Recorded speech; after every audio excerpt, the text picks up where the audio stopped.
நாய் நம்ம சொல்றோங்க, நாயின்னு சொல்றதுக்கு நம்மளுக்கே தகுதி கிடையாதுங்க. அவங்களுக்கு இருக்கிற நன்றி மனுஷங்களுக்கு கிடையாது. ஒரு அடி அடிச்சா திருப்பி நம்மள அடிக்க மனுஷன் தான் இருக்கான். ஒரு அடி அடிச்சாலும் வாங்கிட்டு திருப்பி வாலாட்டிட்டு வர ஜீவன் தான் நாய்.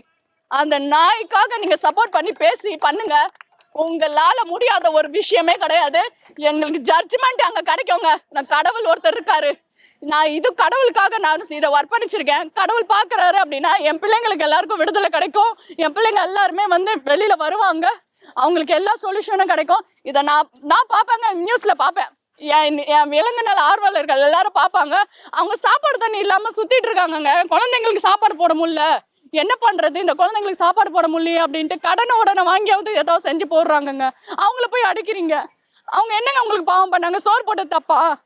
நீ பிச்சைக்காரன் கூட பிச்சை எடுத்தா கூட ஒரு 4 இடத்துல பிச்சை வாங்கி சாப்பிட்ற, ஒரு இடத்துல நின்று பார்த்துட்டு இருக்க. நீ போடலன்னா கூட பரவாயில்ல, எட்டி உதைக்கிற. சோறு போடுற எங்களையும் நீ எட்டி உதைக்கிற.